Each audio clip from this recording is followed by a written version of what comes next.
Welcome to RV Afterlife and to Boise, Idaho.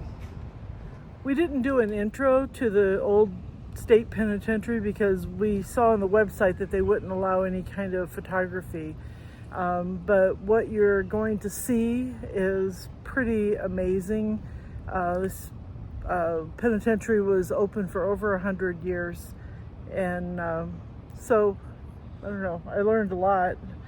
Well, yeah, there's a lot to learn, I mean, as far as the details. But what you have to keep in mind is that barbaric and primitive as it was, most people lived that way, just not in confinement. Yeah. So, enjoy. The old Idaho State Penitentiary, the sign says it was built in 1894. Originally, the warden's office and his family lived on the second level of this front building.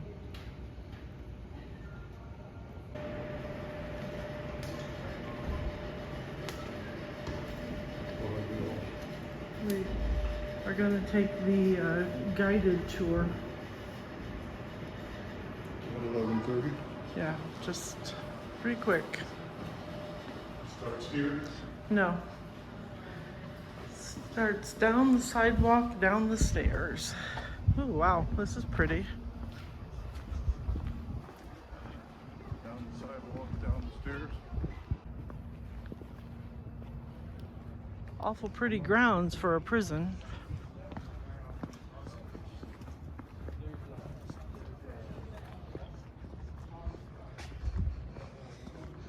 Operated for 101 years. We opened in March of 1872 and closed in December of 1973. We are actually one of 4 historical territorial prisons out west. So if you get the bug to visit more, there's one in Laramie, Wyoming, Deer Lodge, Montana, and a very small one in Yuma, Arizona. I'd save that one for winter though, if I were you. Yes. We've been to the one in Yuma. Yeah, very small, very small. This is a very expansive place. So basically what was happening in the mid-1800s, the westward expansion, the Oregon Trail, which obviously came right through southern Idaho, but we believe that maybe the real reason for building this penitentiary was because of the discovery of gold. So 30 miles north of here, a small community that is still there today, Idaho City. It was the largest populated area in the mid-1800s. There were over 10,000 people living up there in that area, and most of them were miners mining for gold. So what happens when a few men find gold and a whole bunch of men don't find gold? You get crime. So there was a small jail in Idaho City in 1868. The sheriff up there met with the territorial governor and asked to have a prison built. This was a very small facility. It had about 12 cells, wooden, very dilapidated, easy to escape from. And the governor thought about it and decided, I see your need for a prison, but we're not going to build it in Idaho City. And the reason they chose to build it down here is because all of this stone that you see that these first, 80% of this facility was built from, this stone came from those hills right out there. So those hills, that flat mesa, we'll see it as we walk around the other side, is called Table Rock. So we call this our Table Rock sandstone. It was all dynamited and quarried and hammered and chiseled, and all these pieces were perfected so that they could use them as building blocks for this facility.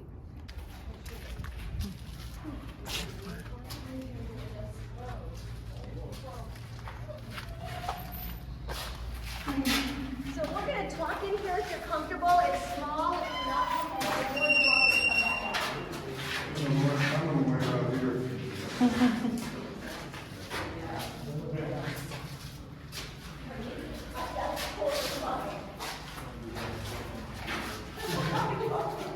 The hole in the ceiling is the only light and the only ventilation.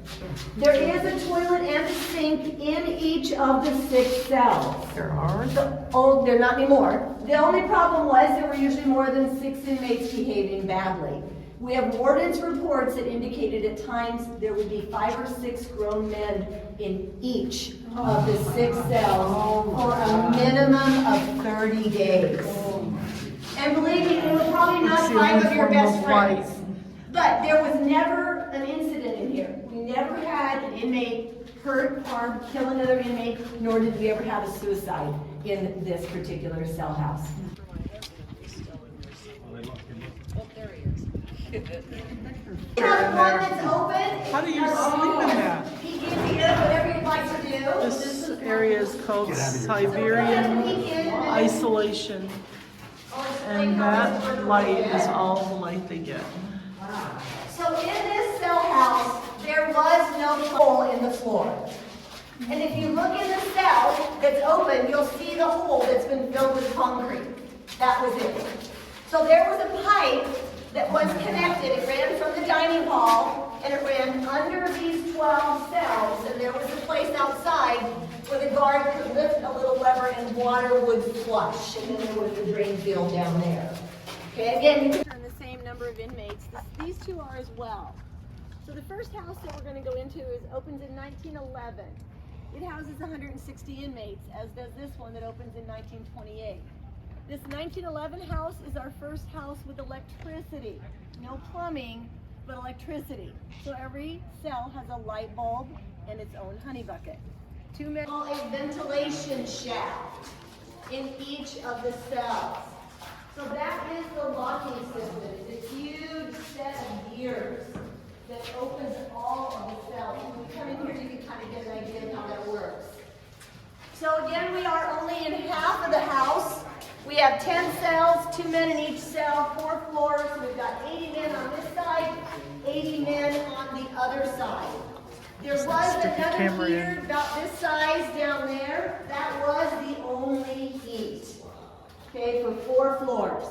The access point was over there. There was a set of stairs there. Those were the guards' offices. This is a whole wall of mugshots of children. This young man was 11 years old when he was incarcerated here with the adults. So this is the same number of inmates, 160. We are only in half of it. It's just configured a little bit differently. The first 4 cells were 2 men, and then the third, 5, 6, and 7 housed 4.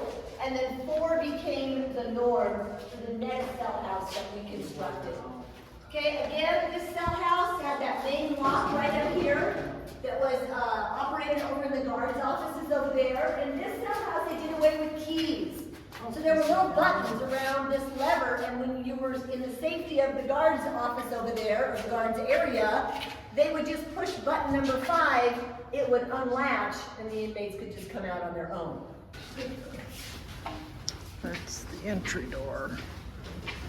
Turn sideways to get out of it. The guide referred to this as the big house. Bigger and brighter, the walkways are obviously bigger. In this cell house, we had 4 big furnaces, and these furnaces only have to heat 2 floors. Then there was another set of furnaces for the 3rd and 4th floor. So I think it might have gotten warmer in the winter. I don't think it got any better in the summer because all you can do is open the windows. So when the guards are walking right here, everybody's behaving, right? They know they're here, so having that little peephole was kind of an extra added protection. Two-way mirrors. They did. Hallway, go left, and I'll meet you on the other side. This is the maximum security building.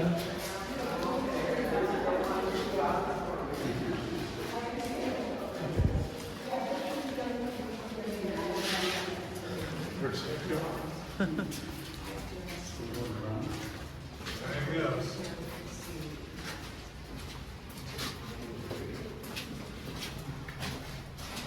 We be in some of the damnedest places. A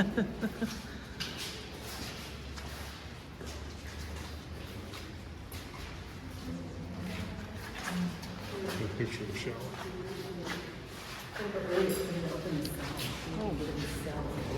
How's that for a shower? Out here in front of God and everybody.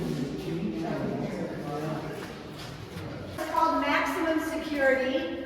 So these inmates that are housed in here, they don't belong in solitary confinement. They are difficult, dangerous, they don't get along with the general population, and they are consistently difficult and dangerous. The ones that ended up in Siberia or the cooler committed, a happening. They went in there for 30 days, hopefully they came back and they didn't want to go back and they were better people.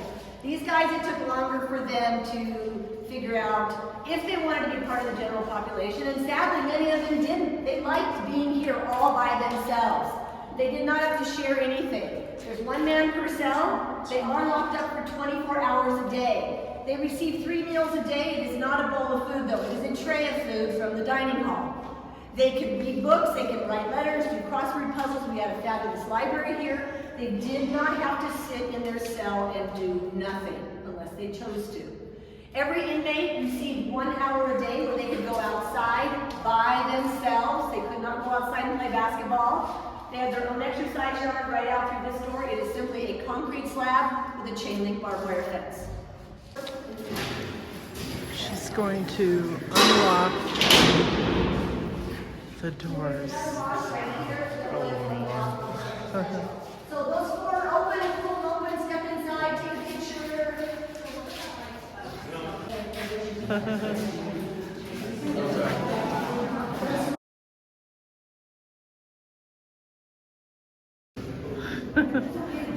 Wow. They didn't give me enough room to pace. To pace? Yeah. What else you gonna do? This is death row.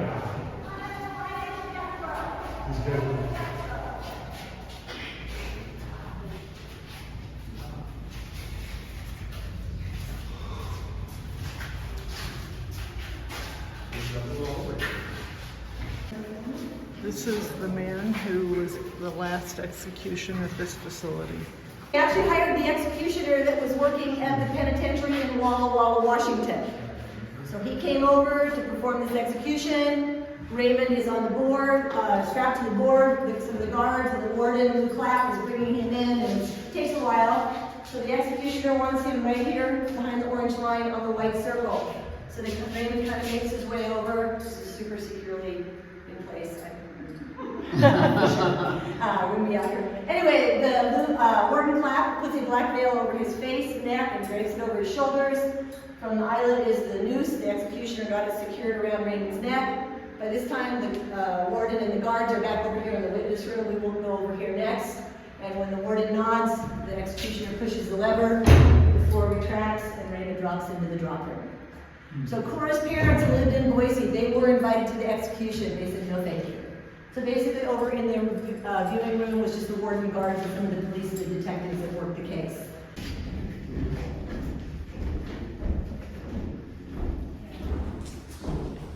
So if you look on the back wall, you'll see that metal cylinder. So that's the weight that's attached to the metal cord. So obviously when the lever is activated, it releases it and the floor falls directly down, and Raymond came directly down as well. And down here were 2 doctors standing on each side of him, taking his pulse, and once they pronounced him dead, they took the side of the board, lifted him up, took the veil off his face. There was an ambulance out here. The ambulance took him to a mortuary, put him in the pine box. His family said no thank you. And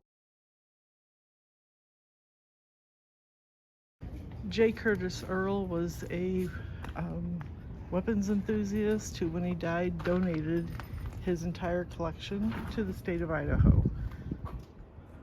Here's the man who donated this entire collection.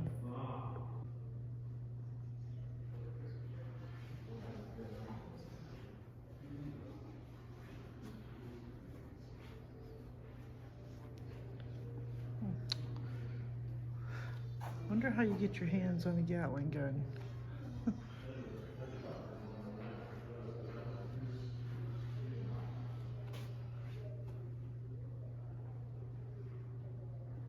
There was a very cool section on women in the West and weapons and how they all mesh together, but these posters were really cool, so I wanted to include them in the video.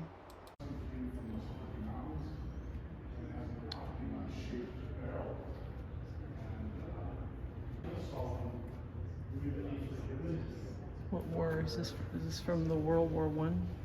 Yeah. He adopted 1915, so that was World War I. That was a German machine gun.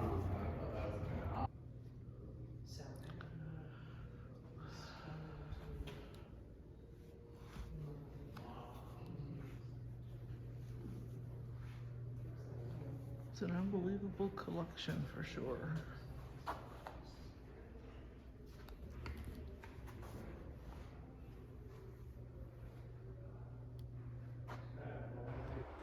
Please join us next week as we continue to explore Boise, Idaho.